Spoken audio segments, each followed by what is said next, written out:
Quintana coming to you from the Beehive. Remember this teeny tiny Dove chocolate mug I showed you last week? Well, I've supersized that mug, and today I'm going to show you how to make a larger version that you can fill with all sorts of goodies. So just to give you an idea of what you can fill them with, in this first mug, I filled it with all kinds of things to make hot chocolate with, like a hot chocolate packet, some marshmallows, and some biscotti. And in this other mug, I filled a little cello bag with some Hershey's Kisses. So you could really put whatever you want inside of this mug. There's lots of room in this, even for a small gift. So really, you're only limited by your imagination. So let me show you how to make these. To start off with, you're going to need your simply scored scoring board, and you're going to need a piece of cardstock. I've got a piece of crumb cake cardstock here that I've cut to 8.5 inches by 5.5 inches. So basically just a half sheet of cardstock. And I'm using cardstock instead of designer series paper for the outside because this mug is a little bit larger and it needs the strength of the cardstock to make it more sturdy. But hang on to that designer series paper because it can easily be used to decorate the outside. So we're going to put the 5.5 inch side up at the top, and you're going to score at the 2-inch mark. Then you're going to turn this a quarter turn to the right. And we're going to score a little differently than we normally score. We're just going to score down to the score mark. So on the 2-inch line, just come down until you hit the score line. At the 4-inch mark, just score down until you hit the score line. On the 6-inch mark, just come down to the score line. Then on the 8-inch mark, you can go all the way through. Then you have a piece that looks like this. I'm going to turn it 180 so that what will be the tabs face down. And so you can get a better idea of what it will look like. I've taken a piece of cardstock just to highlight what your piece will look like. So first we're going to take some tear and tape and I'm going to put it on some of the tabs. So there's this long skinny tab up here at the top. We're going to put tear and tape along that tab. And I'm just going to tear it off. Then we're also going to put tear and tape along these 3 bottom tabs. So we're going to count over 1, 2, so 1, 2, and then on the third one we're going to put tear and tape. And I'm just going to run it along close to the top but not quite to the edge of this score line right here. And then I'm also going to run one right close to the bottom right here. And then I'm going to tear it off. So next we need to cut away this bottom tab right here because we won't need that. So just go ahead and cut along the score line. And then cut that piece away. Like that. So you can see that tab's gone. And now we're going to cut in between all of these bottom tabs. So let's just take our scissors and cut along the score lines. And the nice thing about putting the tear and tape on first is I'm cutting through the adhesive. So I don't have to put 6 pieces of adhesive on here. I just put 1 and I'm cutting through it. It makes it a lot faster to bring the bottom together. Okay, so you can see my little tabs down here at the bottom. So now just to prep this to bring it together, I'm just going to take this top piece. This is what's going to create the round part of the top of our mug. I'm just going to run my fingers over it and just give it a slight curl. It's just going to help the cardstock bend the way I want it to. And then I'm also going to fold along all of the score lines. So let's do the bottom tabs first. Let's bend them just so that they're already bent when I bring them together. Okay, and then we're going to do the side tab over here, bend that along the score line. And we're going to do that part first. We're going to take off the tear and tape liner right here. And then we're going to bring the 2 ends together. And I'm going to make sure it's lined up nicely up at the top and that the edge of my cardstock matches that score line. And then once that looks good, I'm gonna make sure I line it up down here at the bottom too. And then I'm just going to run my finger along that seam. And so you can see we've kind of got the round part of the mug. It does have this one seam right here, but other than that, it's nice and round. So next we're going to put together the bottom tabs, and you'll notice that 3 of the tabs have adhesive on them and 1 of them doesn't. The one that doesn't have adhesive on is your bottom, and it's going to be the last one you fold together. So I'm going to go to the next one over, the one that's right beside my seam right here, and I'm going to remove the liner off of the bottom, and then I'm just going to fold that piece down. We're going to go to the next one that has adhesive on it, remove the liner off of that one, and then I'm just going to carefully fold this down. I'm trying to match it up with the line, the edge down here at the bottom. It's pretty easy to do. Move over to the next one, remove the adhesive liner, and we're going to fold that down like that.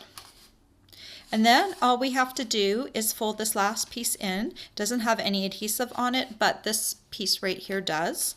So just go ahead and fold that down. And there is the base of your mug. So now is a good time to add designer series paper to your mug. So I like to do that with Tombow multi-purpose liquid glue. And I've just cut a strip of designer series paper. You can really cut it to any width you want. I've cut this to about 5/8 of an inch by 8 inches. On this other one that I did earlier, this one is about 1/2 inch. And I actually just cut it along where the candy ends. So, you know, it doesn't have to be 5/8, it doesn't have to be 1/2 inch. The main dimension that you need to have is you need to have an 8-inch length, because that's what's going to fit around your mug. So you're going to take some Tombow and you're just going to put it along the bottom. I'm just going to squiggle some along the bottom, and I'm just going to do it on 2 of the sides. And I'm going to start my paper off at this seam right here, because that's a really good place to start it off. And I'm just going to line it up with that corner. And I'm also going to make sure I've lined it up with the bottom. Now you don't have to do it down at the bottom. You could also do it up at the top, or you could do it in the middle, like I did with this mug right here. You could put the piece around the middle. Just the best part to start here is on the seam, because you can get your designer series paper square. Then just make sure when you come around the corner that it's really tight to the corner, and then just keep bringing your strip around, and then just kind of seal it with your fingers. Okay, and then we've got 2 more sides to do, so let me squiggle some more adhesive on here, and we'll just come around the side, making sure that corner is nice and flat. Coming around here and all the way to the back. And so there you have your designer series paper decorating your mug. And now is a good time to add a handle. And for the handle, I've cut a piece of cardstock to 11 inches by 1/2 inch. And what I'm going to do for this is I'm going to put tear and tape on both ends. So I need to have about 3.5 inches for the inside of the mug piece. So I'm just going to make myself a little pencil mark to put the tear and tape up to there. And then I'm also going to need 3 inches to come around the bottom and part of the side. So I'm just going to add the tear and tape to the right length. Tear that off. And then right here, the 3-inch piece. Like that.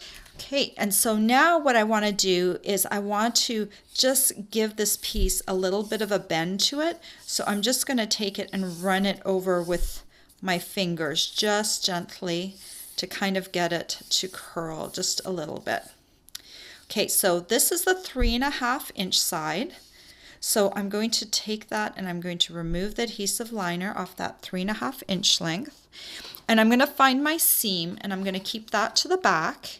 And I'm going to run my handle inside my mug all the way down to the bottom. I'm going to center it on that side and it's going to come up like this. I don't know if you can see that. The lighting's not that great into the mug, but it goes right down the center, you can see. And then it's going to curl around and come down like this. So let's go ahead and remove the adhesive liner off of the other side. And then we're just going to run it to the bottom and we're going to put it centered on the bottom. And then just smooth that down with your finger. Now I've got a little bit of adhesive coming up here, and that's going to make your mug look a little fancier. So I'm just going to bring it up the side like that. Doesn't that give the mug a nice little curled handle? So now we just need to create some embellishments for the front. So I'm going to take a scrap piece of crumb cake cardstock. I'm going to take my soft suede ink pad. And I'm going to take this little gingerbread man from the Cookie Cutter Christmas stamp set. He is so cute. I'm just going to ink him up and stamp him down here onto my cardstock. And then I'm going to take my Cookie Cutter Builder Punch and open it up and slide him in from the top and make sure he's centered. And then I'll go ahead and punch him. I'm going to add some eyes to this little guy. And to do that, I'm going to use some pearl jewels and my red Sharpie. And I've already colored one of my pearl jewels red, so let's do one more. The Sharpie stays on the pearl jewel really well. So now I just need to pick up the pearl jewels with my paper piercing tool. Stick it on the end. And then I'm just going to move it over to the eye spots of my gingerbread man. And let me do the same for the other one. And stick him on there like that. Okay, he's ready to go. Now we just need a little banner for the front. And for that, I've taken a piece of Whisper White cardstock and I've cut this piece to 4 inches by 3¼ inches. And I'm going to take my banner triple punch and open it up. Now, normally the smallest width that you would do on this punch is 1 inch because that's what the slot is meant for. But you can do a narrower strip just as long as you center it in that slot. So I'm just going to use that 1 inch slot as a guide. Make sure there's equal distance of space on either side and then go ahead and punch. I'm going to do the same for the other side. Just make sure it looks good. And then punch. So you have a little banner. And now I'm going to take some early espresso ink. And I'm going to take my greeting. And I love this greeting. It says, "Wishing you a season as sweet and joyful as the friendship we share." It's perfect for the outside of this mug. And I'm just going to stamp that on the center of my banner. Like that. And then I'm going to attach my banner to my gingerbread man with some dimensionals. These little foam dots right here. And I'm just going to stick 2 of them down in the center like that and remove the backing. And I want to make it look like the gingerbread man is holding the banner. So I'm going to put it about halfway down his arms and centered like that. And then I just need to put some adhesive on the back of the gingerbread man, and tear and tape is great for that. So I'm just going to run a little line down his torso and just remove the adhesive liner and we can add him to the front of the mug. So just have a look to see where he looks good. And then we can just put him on there like that. So then we just need to fill the mug. And I wanted to show you what I put inside my mug. So I got some Land of Lakes cocoa packets, and I found that they were selling these individually at my local grocery store. And I love the color on this. I thought it was really great, a really great match for this mug. So I just kind of curve this a little bit and stick it down in the back. Then I got some Nani's biscotti. This is the packaging right here. And I love this because these are individually wrapped, so it works perfectly for the mug. And also this gold printing on here I think also looks really nice. So that you can just stick inside there. And then I couldn't find individually wrapped marshmallows, so I thought, hey, I can put marshmallows in my own cello bags. These are the 2x8 cello bags that Stampin' Up! Sells, and I just put some mini marshmallows in there, and I tied it with some real red satin ribbon, so you can just tuck that in there too. And of course, this time of year, you're going to find tons of candy canes in the store, so this was really easy to find. And of course, this is individually plastic wrapped, so it's perfect for just tucking in there, and it just adds a little color to the top. And so don't you think that would make a fabulous little gift to hand out? It could be a favor, you could leave it on the table. It's just so adorable. And then if you don't want to do that hot chocolate mix idea, you can put whatever candy you want inside of the mug. And you know, there's Hershey's Kisses, there's Dove chocolate, there's Rolos. There's so many different things. You could even put like a little gift or something inside of there. And really, there's so many options for decorating up the outside of this mug. I think just to have the basic shape, then you can have fun decorating it however you want to. All the supplies you'll need to make this mug are available for purchase on my blog. I hope you've enjoyed this tutorial. Bye for now. If you like this tutorial, be sure to check out all the free with purchase tutorials available on my blog. The Home Sweet Home pop-up card tutorial is just one of the exclusive tutorials that you can choose free with a minimum purchase in my Stampin' Up! Store.